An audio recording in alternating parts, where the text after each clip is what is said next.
নেটটা সমেত তোলো দেখি দুজনে।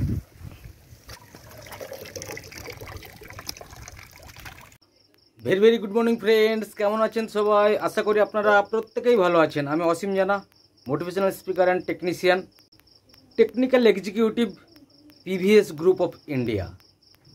আজকের একটি গুরুত্বপূর্ণ ভিডিও নিয়ে হাজির হয়েছি। বর্ষার ভেনামি চিংড়ি চাষ বা রেন ক্রপে রোগবালাই ও তার প্রতিকার। ফ্রেন্ডস, আমরা যারা সেকেন্ড ক্রপ বা বর্ষার চাষ করি তারা সবাই জানি যে নিম্নচাপ, অতি ভারী বৃষ্টিপাত, লাগাতার বৃষ্টি, যার কারণে দীর্ঘদিন রোদের মুখ দেখা যায় না। ভেনামি চিংড়ি চাষে প্রয়োজনীয় মেডিসিনের ডোজ করা সম্ভব হয় না, যেমন প্রোবায়োটিকের ডোজ, গ্যাসের ডোজ, স্যানিটাইজার ইত্যাদি। আবার দীর্ঘদিন রোদ না ওঠার ফলে প্লাঙ্কটন বৃদ্ধি হয় না, পিএইচ লো, অ্যালকালিনিটি লো, মাছ ভাসা, ফিড না খাওয়া, মোল্টিং করে রিকভার না করা ইত্যাদি কারণে চাষিরা নাজেহাল হয়ে যায়। বিভিন্ন রোগবালাইয়ের উপদ্রব বাড়ে। বর্ষার চাষে প্রধান রোগগুলি হল white muscle, cramp band, virus, সাদা পায়খানা, গিল ও আরএমএস। ফ্রেন্ডস, প্রথমেই আলোচনা করি হোয়াইট মাসেল ক্রাম্প ব্যান্ড। হ্যাঁ বন্ধুরা, বর্ষার সময় বেশিরভাগ পুকুরে দেখা যায় যে চিংড়ির হোয়াইট মাসেল ক্রাম্প ব্যান্ড। এই হোয়াইট মাসেল ক্রাম্প ব্যান্ড হয় কেন? হোয়াইট মাসেল ক্রাম্প ব্যান্ড হয় বিশেষ করে অক্সিজেনের স্বল্পতা, মিনারেল ডেফিসিয়েন্সির কারণে কিন্তু এই হোয়াইট মাসেল ক্রাম্প ব্যান্ড হয়। অক্সিজেনের স্বল্পতা হয় কেন? এরিয়েশন চলছে, তা সত্ত্বেও কেন অক্সিজেনের ঘাটতি হয়? হ্যাঁ বন্ধুরা, দীর্ঘদিন যদি রোদ না ওঠে তাহলে জলের মধ্যে থাকা ফাইটোপ্লাঙ্কটন, জুপ্লাঙ্কটন, তারা ফটোসিনথেসিস বা সালোক সংশ্লেষ করতে পারে না, যার ফলে জলের মধ্যে দ্রবীভূত অক্সিজেনের ঘাটতি ঘটে। আর এই অক্সিজেনের ঘাটতি ঘটলেই কিন্তু হোয়াইট মাসেল ক্রাম্প ব্যান্ড হওয়ার সম্ভাবনা থাকে। আবার পর্যাপ্ত পরিমাণে মিনারেল সোর্স না পাওয়ার জন্য কিন্তু এই ক্রাম্প ব্যান্ড হোয়াইট মাসেল হতে পারে। আপনি যতই মিনারেল ঢালুন না কেন, তা সত্ত্বেও সেই ক্রাম্প ব্যান্ড থেকে থাকে। কারণ কি জানেন? এর কারণ হচ্ছে জলের মধ্যে থাকা মিনারেল চিংড়ির দেহে প্রবেশ করায় কিন্তু প্রোবায়োটিক। আর সেই প্রোবায়োটিক এই রেনি সিজনে বা বর্ষার চাষে, বর্ষার সময় কিন্তু প্রোবায়োটিক ভালো কাজ করে না। রোদ না উঠলে, ফটোসিনথেসিস বা সালোক সংশ্লেষ প্রক্রিয়ার সাহায্যে প্লাঙ্কটন ইনক্রিজ না হলে, বেনিফিশিয়াল ব্যাকটেরিয়া ইনক্রিজ না হলে সেই জলের মধ্যে থাকা মিনারেলগুলো চিংড়ির দেহে প্রবেশ করাতে অক্ষম হয় এই প্রোবায়োটিক, যার ফলে কিন্তু এই হোয়াইট মাসেল ক্রাম্প ব্যান্ড হয়ে থাকে। এরপর আসি ভাইরাস। অল্প দিনের মধ্যেই চিংড়ি পুকুরে ভাইরাস লেগে যাচ্ছে, WSSB হয়ে ক্রপ শেষ হয়ে যাচ্ছে। এই WSSB হয় কেন? বিশেষ করে এই বর্ষার চাষে WSSB হওয়ার মুখ্য কারণ হচ্ছে এই অক্সিজেনের ঘাটতি। হ্যাঁ বন্ধুরা, বর্ষাকালে জলের ডিও কমে যায়, বিশেষ করে মেঘলা ওয়েদারে, অতি ভারী বৃষ্টির সময়। আর ডিও কমে গেলে মাছ ইমিউনিটি পাওয়ার কমে যায়, মাছ দুর্বল হয়ে যায়। মাছের এই ইমিউনিটি পাওয়ার কমে যাওয়ার সঙ্গে সঙ্গে কিন্তু এই ভাইরাস অ্যাটাক করে। অতি ভারী বৃষ্টি হচ্ছে, পুকুরের পাড় ধুয়ে জল পন্ডে পড়ছে, পাড়ের জল যখন পুকুরে পড়লো তখন অর্গানিক লোড হচ্ছে, সেখানে ভিব্রিও, হার্মফুল ব্যাকটেরিয়া, বিভিন্ন রকম প্রোটোজোয়া, ব্যাকটেরিয়ার উপদ্রবে কিন্তু এই চিংড়িগুলির ইমিউনিটি পাওয়ারকে ধ্বংস করে দিচ্ছে। আর এই ভাইরাস ঘটিত রোগ WSSV দেখা যাচ্ছে। এরপর আমরা আসব সাদা পায়খানা। হ্যাঁ বন্ধুরা, সাদা পায়খানা হওয়ারও একটা কারণ আছে এই বর্ষাকালে। যেহেতু কন্টিনিউ রোদের আলো না পাওয়াতে পুকুরের পরিবেশ, জলের গুণগত মান, মাটির গুণগত মান নষ্ট হয়ে যায়। কারণ কি, আপনি দীর্ঘদিন ধরে গ্যাসের ডোজ করতে পারছেন না, প্রোবায়োটিকের ব্যবহার করতে পারছেন না, যার ফলে জলের মধ্যে অর্গানিক লোড হয়ে যায়। হার্মফুল ব্যাকটেরিয়া, SPP ব্যাকটেরিয়া, গ্যাগেরিয়ান প্রোটোজোয়ার উপদ্রব হয়। মাছের ইমিউনিটি পাওয়ার কমে গেলেই কিন্তু এই সাদা পায়খানা চলে আসে। মাছ ঠিকমতো খায় না, মাছ পাক খায়, আর অস্বাস্থ্যকর খাদ্য যদি গ্রহণ করে চিংড়ি, তাহলে তাদের গাট ইনফেকশান হয়ে যায়। আর গাট ইনফেকশান হয়ে যাওয়া মানেই কিন্তু এই সাদা পায়খানা বা WFD দেখা দেয়।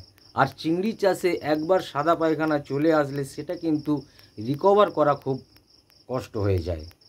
এরপর রানিং মোর্টালিটি বা RMS।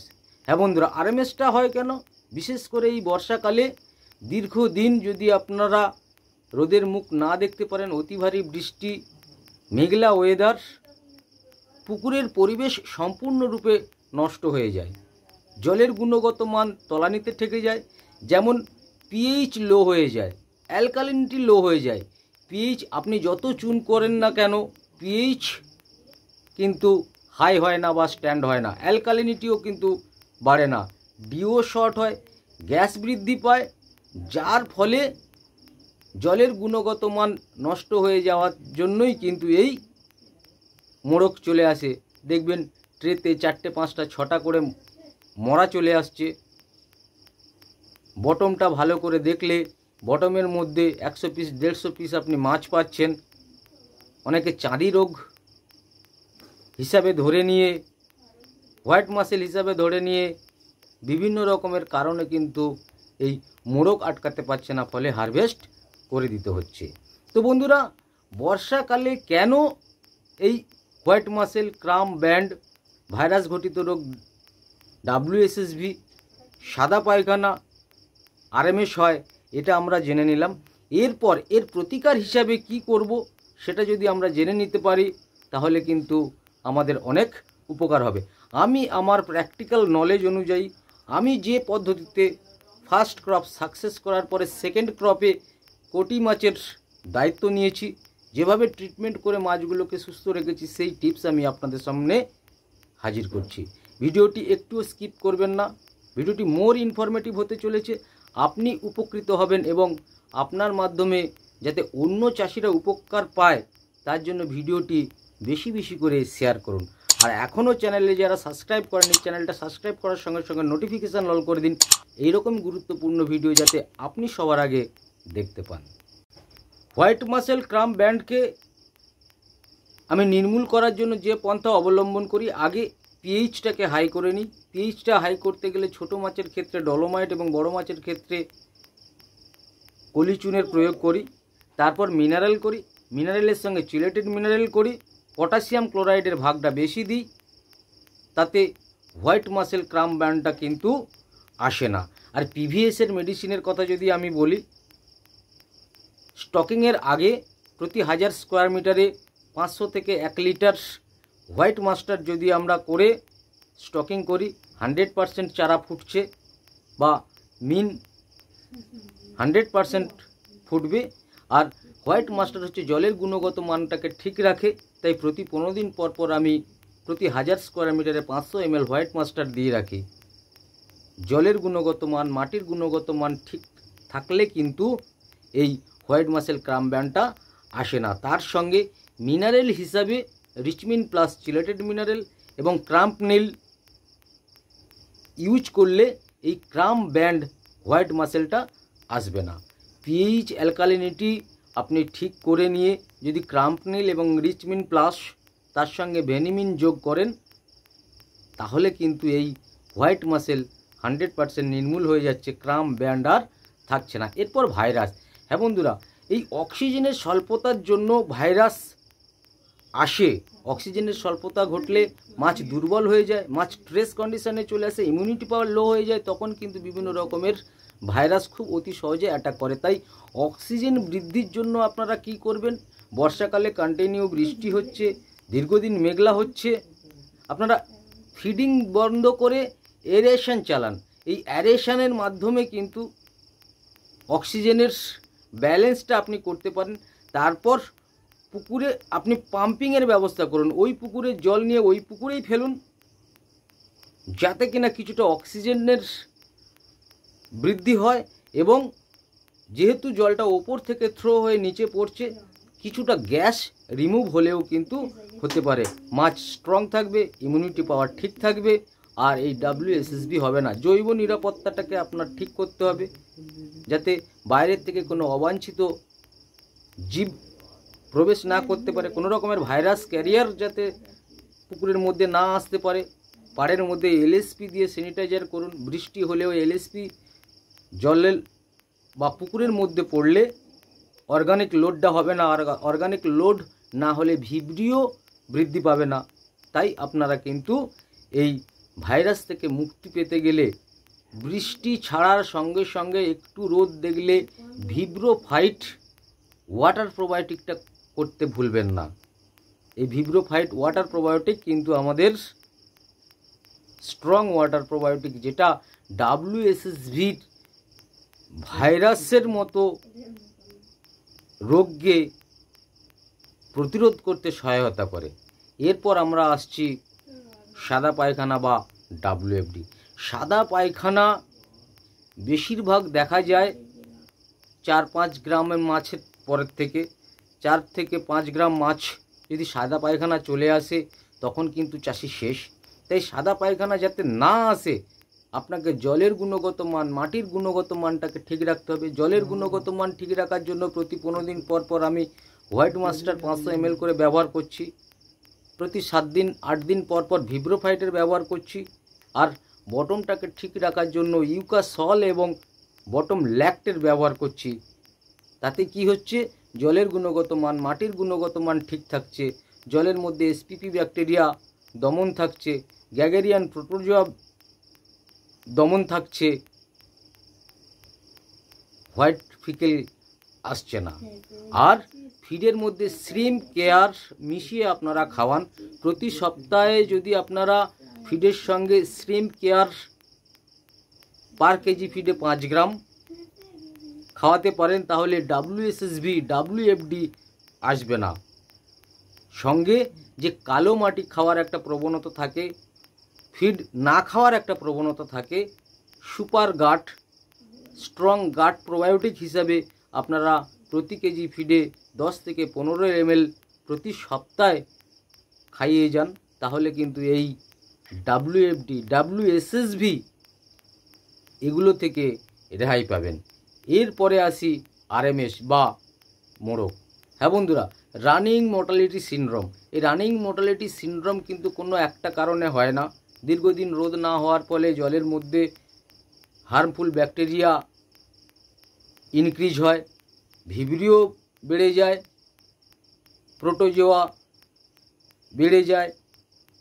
আর এই হার্মফুল ব্যাকটেরিয়াগুলোর দমন করতে না পারলেই কিন্তু চলে আসে আমাদের RMS। জলের গুণগত মান ঠিক না থাকার কারণে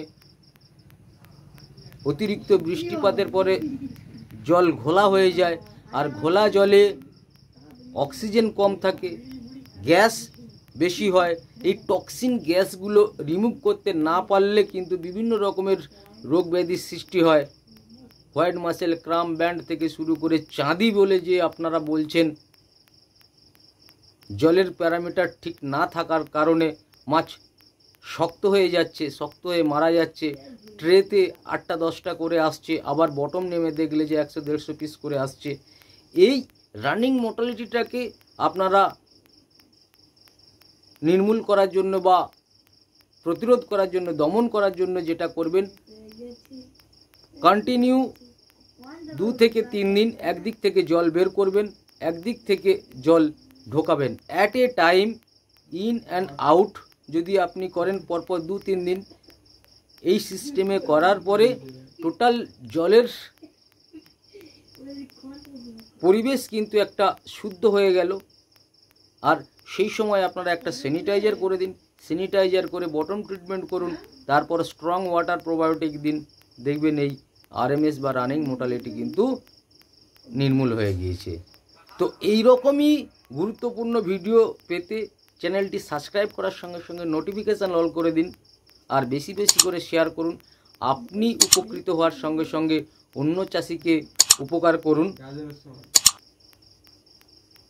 পরবর্তী ভিডিওতে আবার দেখা হবে। ততক্ষণ সবাই সুস্থ থাকবেন, ভালো থাকবেন, ভালোভাবে কালচার করবেন, প্রফিট করুন। Thank you, all the best, with love, Asim.